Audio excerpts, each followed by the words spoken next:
I heard she made all the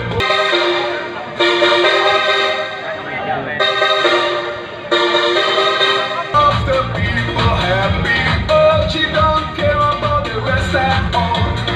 She got a system they call her Joanna, give it up, Joanna, oh, before the money come.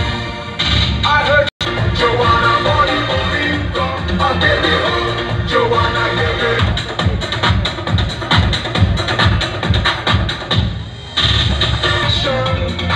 But maybe pressure can make Joanna see.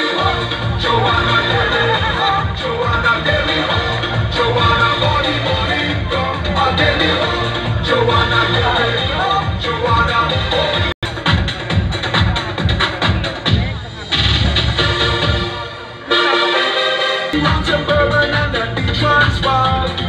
She makes a few of the people happy.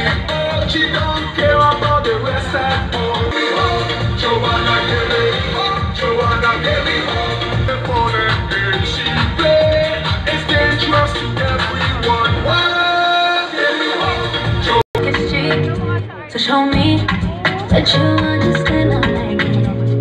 Set off my whole body, whole body.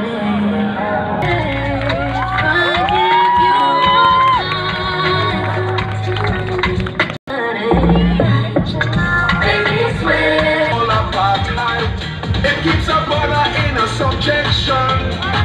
But maybe pressure can make Joanna see how everybody could have live as one. Give me hope, Joanna, give me hope, Joanna, give me hope, Joanna, money come. It's dangerous to everyone. Give me hope, Joanna, give me hope, Joanna, give me hope, Joanna, money come. I'll give me hope, Joanna, give me money come. Yeah, man, move on. Wiggle, just shake, wiggle, Joanna, do it like a snake. Wham, bum, bum. Sweet, sweet sugar cola. When I took a sip from her lips, she sent me on a trip. Down, down, don't slow down. I love your curves and believe me, it is every pound.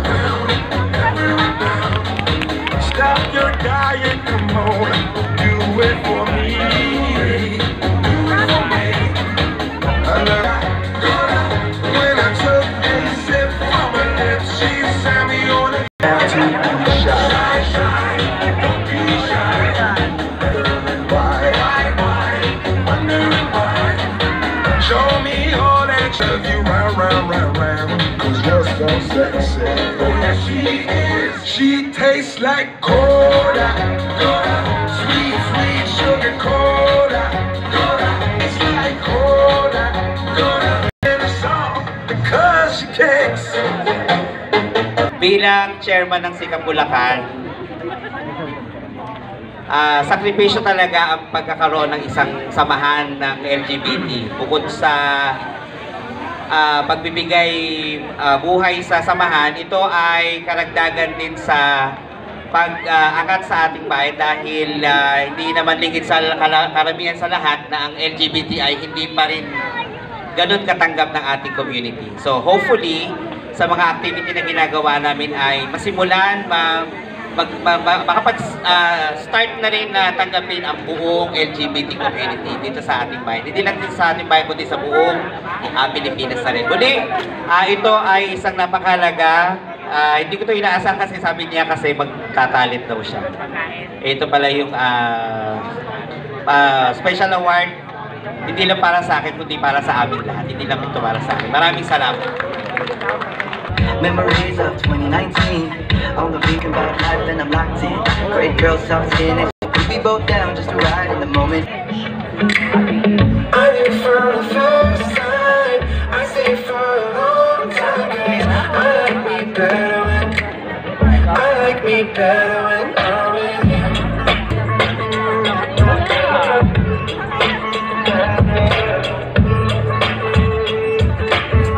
I don't know what it is, but I got that feeling. I get to too much talking. Damn, I like me better when I'm with you.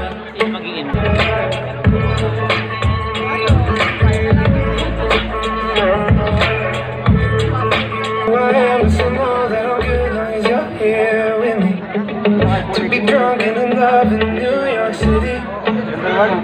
Midnight into morning coffee. Be better when I'm with you.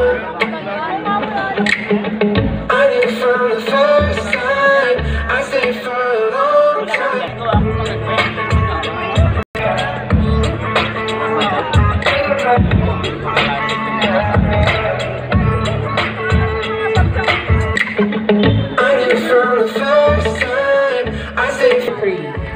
Oo, last year pa actually. Kaso ang nangyari kasi sa akin, oo, kasi nakabalik ko. Wala nakapag-asawa ko naman. Ay, nandun talaga yung pera ko. Ay, nag-rent siya. May abi ko. Nakapagano yung provide. Ay, kung sabi ko wala, sabi ko wala. Kaya na pinaasa ko. Oo, na hindi na mawawala.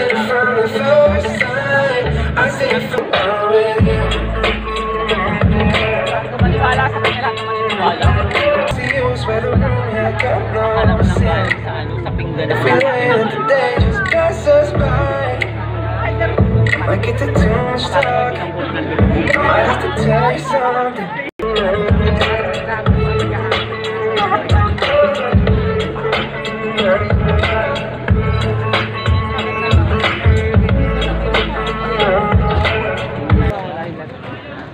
kasi ala akong kasalanan sa kanya, hindi isang piraso. Siya, nakala niya kinapihan ko yung asawa. Just as you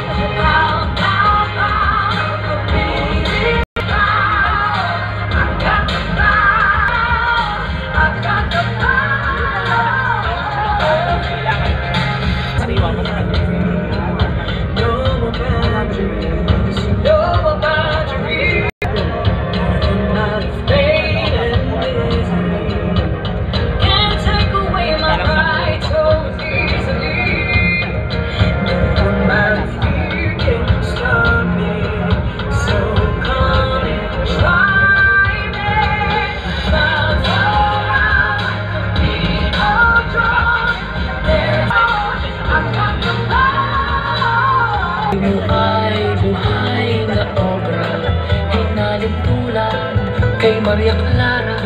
Sino ka ba sa buhay ni Luna? Walang kawangis, isang mahiwagang dilag, na ang ngalan ay buhay na obra.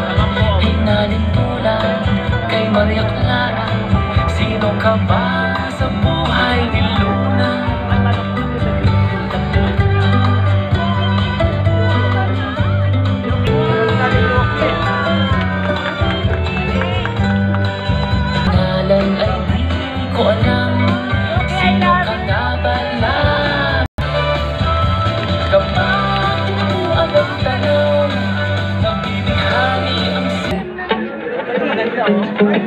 Do not know who I am, but still know that I'm good long as you're here with me. To be drunk and in love in New York City.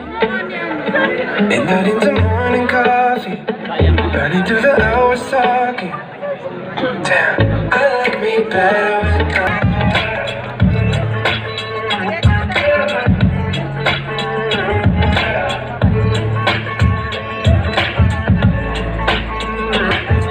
I don't know what it is, but I got that feeling. Waking up in this bed next to you, swear the room, yeah, I got no ceiling. If we lay that the day just pass us by, I get to tell I like me better when I'm with you. I knew from the first time I stayed for it. I like me better when I'm with you.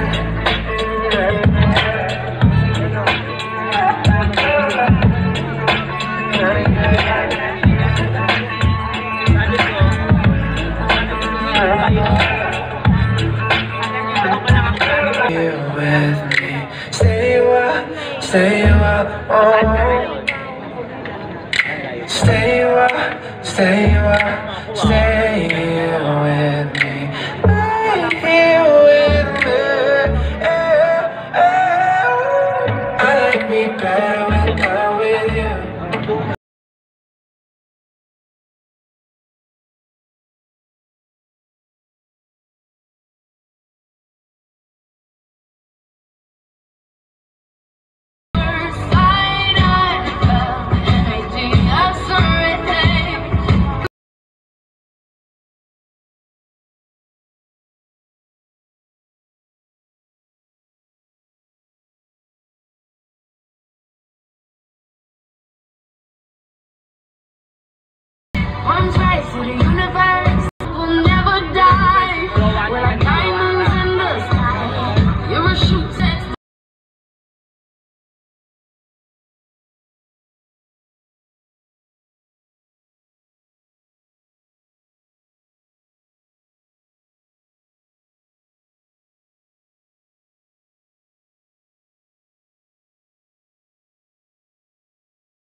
So, pwede ba namin i-ask yung ating bowl of questions?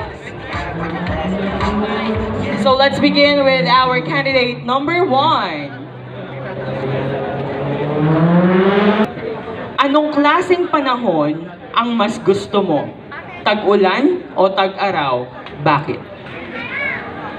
Okay, bago po simulan sagutin ang magandang katanungan, isa muna pong mapagpalang gabi sa inyong lahat. Ano nga daw po ba ang magandang panahon para sa akin? Tag-init o tag-ulan? Ito po ay mahirap piliin pagka, yun na.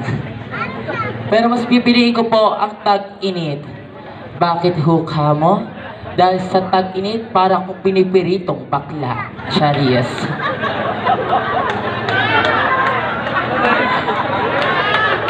Okay. Una nga po sinabi ko, ang pinili ko ay tag-init. Bakit ho kamo? Sa tag-init ay meron po akong may init na naaalala na sa nakaraan. Ano nga ho ba yun? Yun po ang nawala ang aking minamahal na lola. Yes, masakit man pong balikan, ngunit dahil sa weather nga, dumadaan na lang. Ayan, kinakabahan ako, sabi. Madalas tayo nagreklamo sa sobrang init.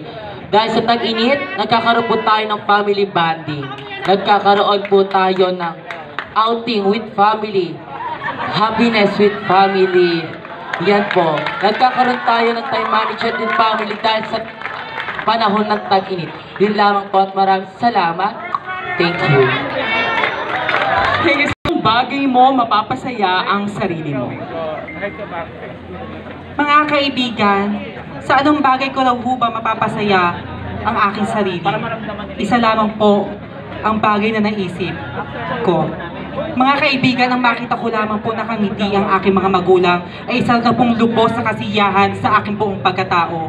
Makita ko po sila na masaya kung ano ang ginagawa nila sa buhay. Maihahon ko sila sa kahirapan ay lubos na pong kakontentuhan para sa aking sarili. Dahil ito po ang lubos sa kasiyahan na nais ko hanggang sa dulo po ng aking hininga. Nais ko lamang po na makita ang aking mga magulang na nakangiti. Yun lamang po at maraming salamat. Thank you so much, candidate. Ano ang pinakaayaw mo sa sarili mo? Alright.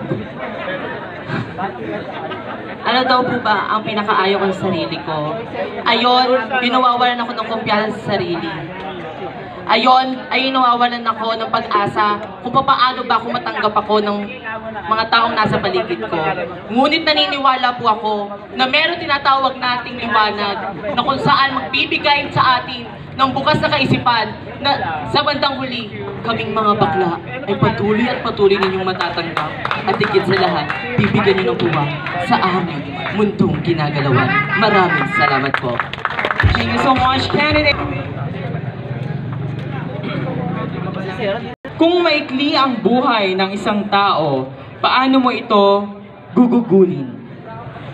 Kung maikli ang buhay ng isang tao, paano ko ito gugugulin?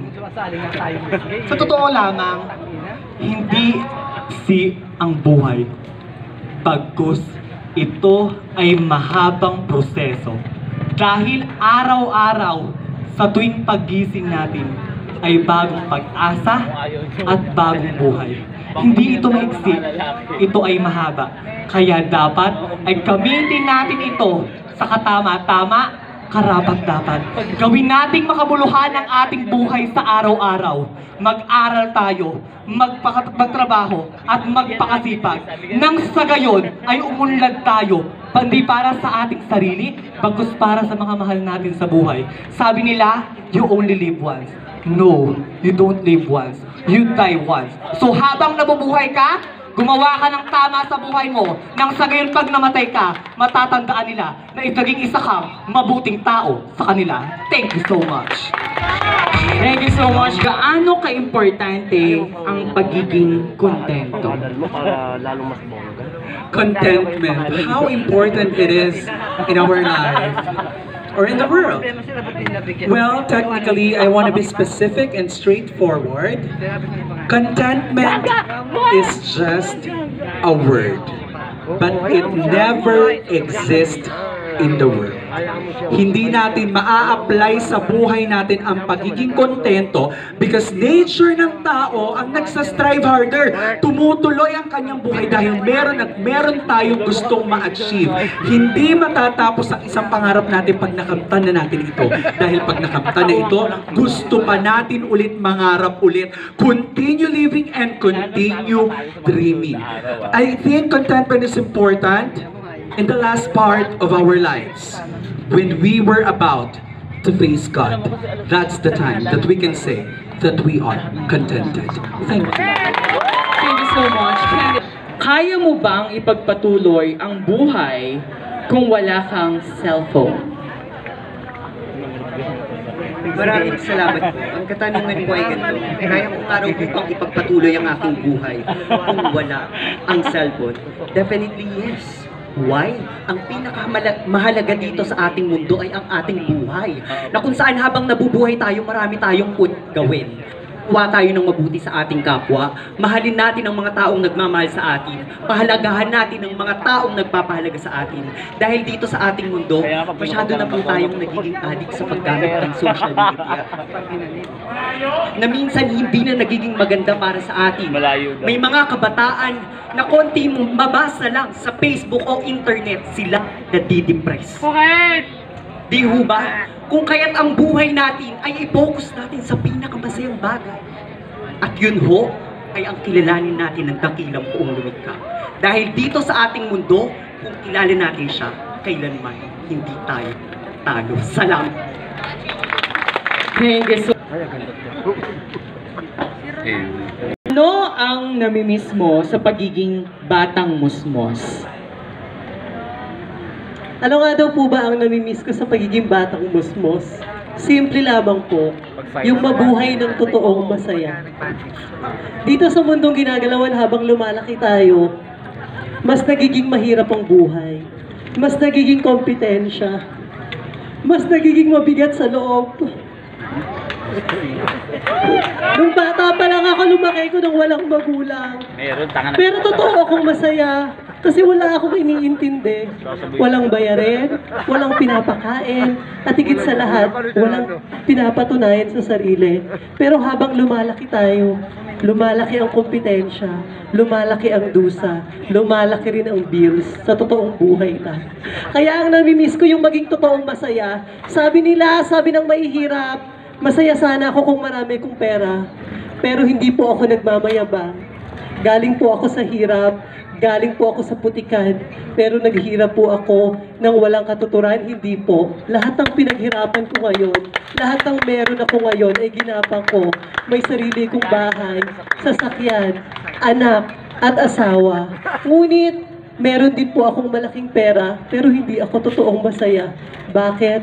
Dahil namimiss ko ang totoong ako. Ang batang ako na kung saan gigising, magdadasal at sasabihin ko, nasaan ang nanay at tatay ko? Sasabihin naman ng tita-tito ko, wala sila hanggang ngayon. Nakita ko ang mga magulang ko nung 7 years old na ako. Hindi ko sila kilala, pero doon, mas totoo ang aking naging saya dahil nakilala sila ng aking mga puso. Hindi man sila tumatak dito, tumatak sila dito. Mula nung bata pa po ako, 7 years old lang po ako noon. Hindi na po naulit ang totoong saya dahil habang lumalaki ko, nasira muli ang aking pamilya. Kaya sa batang ako, sana makita mo na ang totoong kasiyahan na hinahanap ng puso mo at yung hinahanap ng buhay mo. That is my very personal answer and I am sorry if naiyak po ako dahil this is my weakness when it comes to personal answer. I hope everyone will get a lesson in my life na habang nandyan, yung mga mahal nyo sa buhay, pagyamanin nyo, mahalin nyo, respetuhin nyo at igalang nyo. Thank you so much. Thank you so much.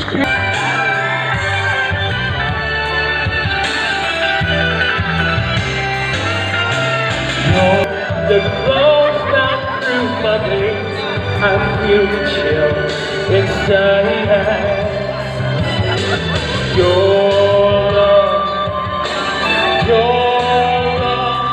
that... Thank you, Paul. Okay. So who will be our winner? Special Halo Halo Award goes to candidate number 1.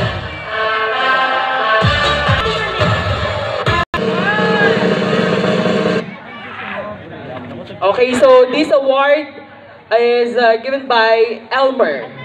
Okay, so the winner, candidates 1 to 7. So you will be receiving cash prizes.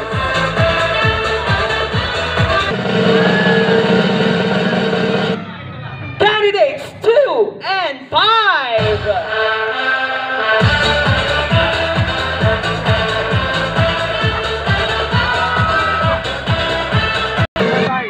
Candidate number 7.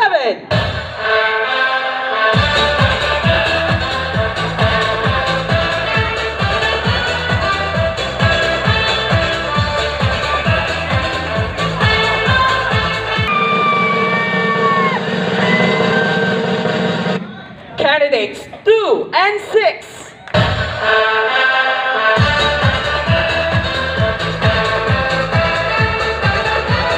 National award is the best in festival costume. And our best in festival costume is contestant number. Candidate number 4.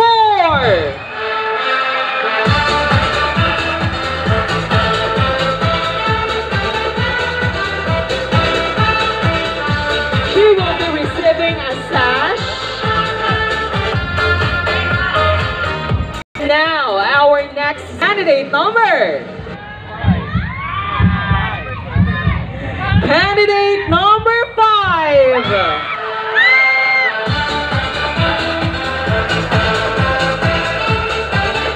Best in swimsuit is candidate number. Candidate number 5.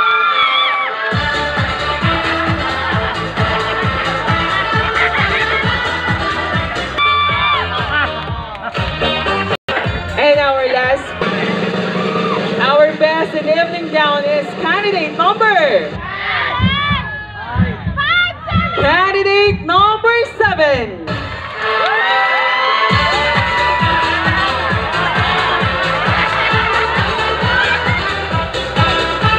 Pa-shout out daw po kay Kim Rom Galvez. Napasabi po ni candidate number.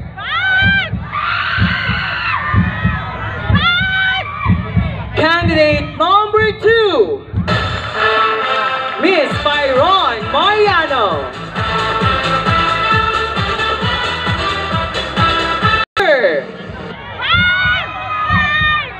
Candidate number 6, Abalito.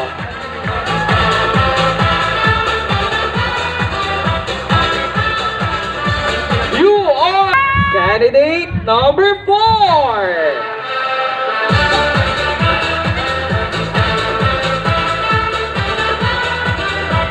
Pasok ka rin sa top 5.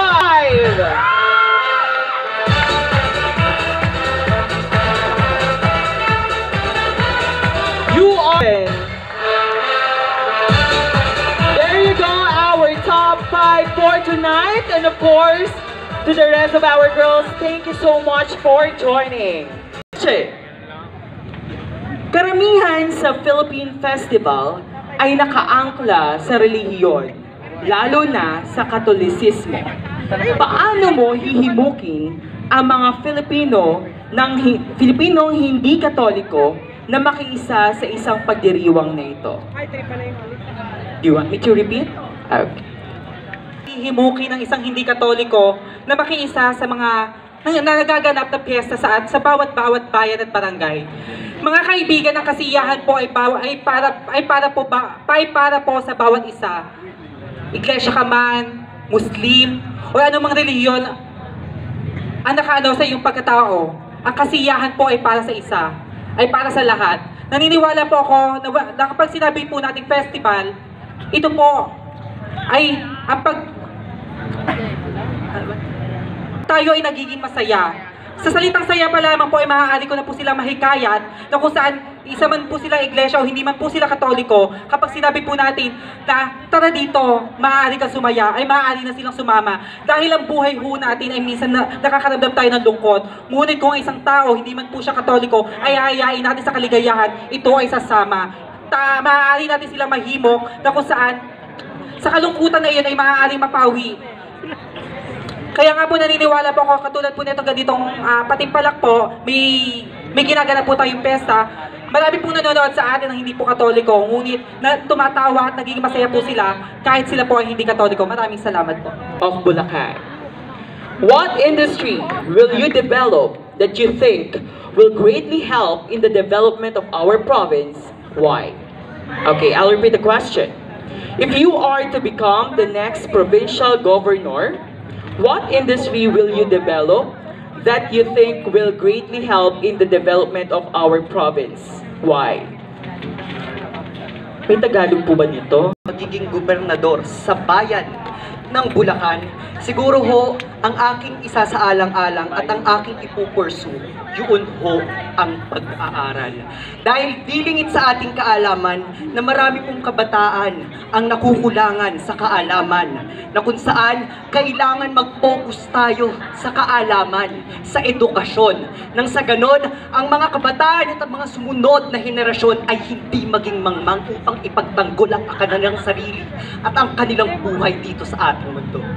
Subalit katapwat, naniniwala po ako ng edukasyon ay kailanman ay hindi mananakaw ni numan kapag ikaw ay may katalinuhan, katanyagan at higit sa lahat, pagkilala sa iyong kakayahan. Dahil dito sa ating mundo, kapag matalino ka, kailanman hindi ka maliliitin ng kahit sino. Maraming salamat.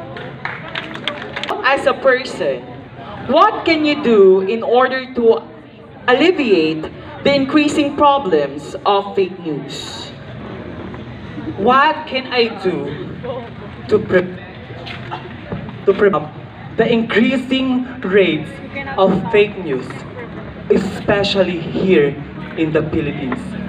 Nakalulungkot pong isipin na tayong mga Pilipino ay tinaguriang marites, na kung saan ay bilis-bilis nating maniwala sa mga bagay na naririnig lamang ng ating mga tenga, ngunit hindi iniisip ng ating utak at hindi pinapakiramdaman ng ating puso ang nararamdaman ng taong nasusuban doon sa kwento may pawang kasinungalingan.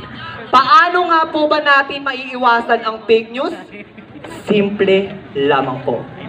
Pag ang isang tao ay may ikinwento sa iyo, ito ay itago mo para lamang sa iyo. Nang sa gayon, hindi na ito kumalat pa sa iba at makasira tayo ng pagkatao ng isang taong nais lamang mabuhay ng masaya.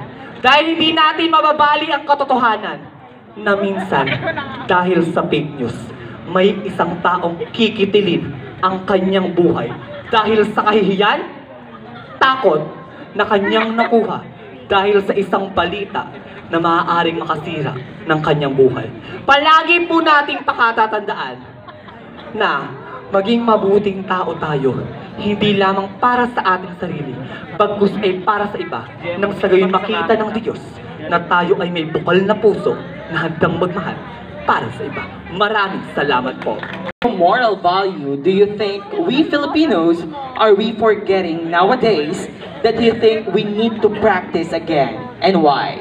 So I repeat, Nowadays, we are forgetting something. The usage of po and opo. It may sound very simple to everyone, but it is actually something that we give to the elders to pay respect to them. And not just in the elders, but also to other people that we are encountering in our daily lives. That is very important. Yung simpleng paggamit mo lang na paabot po, salamat po, opo, oo po. Diba? Napakasimple sa pandinig ng karamihan, pero malalim ang pinaguhugutan. Dahil ang punot dulo ng dalawang salitang po at opo ay respeto. At pag tayo marunong tayong respeto sa ating kapwa, tayo ay nagkakaroon ng magandang moral sa ating katauhan. Kaya naman, I would like to encourage everyone, if you are forgetting to use po and opo, subukan niyo ulit. It will not harm to respect other people. Thank you. Thank you so much, Ken. Number 5. According to a study conducted by the Philippine World Health Organization, mental health is the third biggest problem we Filipino experience as of today. Here's the question. What do you think is the biggest factor that triggers mental health problems among Filipinos, and why? Factor o dahilan kung bakit dumadami ang mental health issues dito sa Pilipinas. For me, simple lamang po, lack of love, understanding, and acceptance. You know what, ladies and gentlemen? Me, myself, experience sa mental health. And ito'y mutik nang maging pagkamatay. Not just sa mental health. After mental health, I got anxiety, stress, depression. Mga kaibigan, kulang kasi tayo sa respeto sa bawat isa. Kapag nakita natin ang tao na mas mababa pa sa atin, ating itong binubuli, atin itong sinasabihan ng kung ano-anong masakit na salita. Ang bawat simpleng salita na tinatapon natin sa ating kapwa ay para po itong gunting na unti-unting gumugupit sa kanilang mga puso at pagkatao. Kulang tayo sa pag-intindi sa bawat isa. Minsan, iniisip natin kapag ang ating kapamilya ay may problema, nalulungkot, sinasabihan po natin itong nag-i-inarte lang. Sinasabihan po natin itong kulang lang sa pansin. Mga kaibigan, ang bawat hindi natin pagbibigay ng pag-intindi at pag-unawa sa bawat kapamilya o tao na nagkakaroon ng problema ay parang bato na pinukpok sa kanilang mga ulo at sasabihin sa kanilang sarili, nag-iisa ko, paano na ako? At higit sa lahat, kulang tayo sa pagmamahal. Pagmamahal sa ating sarili, pagmamahal sa ating kapwa, pagmamahal sa ating pamilya. Mga kaibigan, sabi nga nila, kung hindi mo na alam ang sagot sa problema sa mundo, simple lang ang gawin mo, magmahal ka.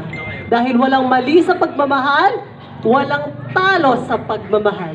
Kung ang bawat isa ay marunong magmahal ng kanilang kapwa, walang magkakaroon ng mental health, walang magkakaroon ng depresyon. Matuto tayong gamitin ang ating mga tenga upang pakinggan ang dinaramdam ng bawat isa. Matuto tayong gamitin ang ating mga mata upang tingnan kung sino ba ang tunay na nangangailangan. At higit sa lahat, matuto tayong gamitin ang ating mga puso upang pakiramdaman kung sino bang nangangailangan ng tunay na pagmamahal. Dalawang basic natin ibigay ito sa isang tao nang sa ganon, mabawasan ang problema sa mundo. Maraming salamat po. Thank you so much, candidate number 7. So yun nga guys, sasaksihan natin ng Flores de Maricones dito sa Plaza del Pilar. Hindi ka pala sa question ko, please subscribe my channel, like and share, and hit the bell para updates video na lang. Welcome to my channel, Arpen Bongbong dito pa.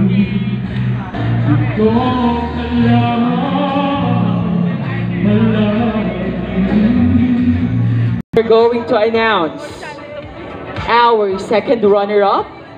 First runner-up, the Flores de Ambiente, Flores de Turismo, and Flores de Maricones Queen.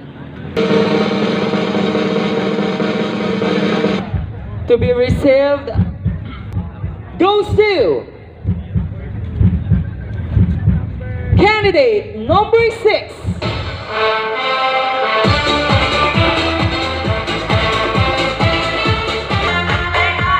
There you go. Congratulations. The runner-up is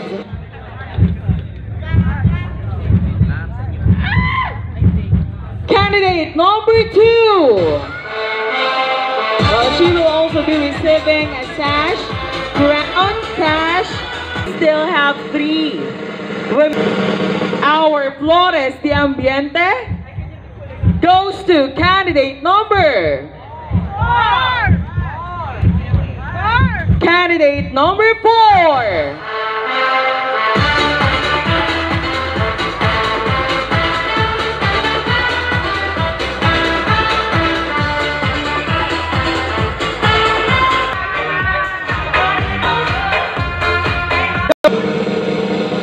It's between candidate number 5 and candidate number 7. So there is a 0.5 difference from your scores.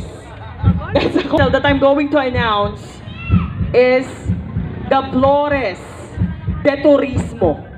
Turismo goes to 7. Candidate number 7. Meaning to say, our Flores de Maricones queen is candidate number 5, Miss Yuki Ito.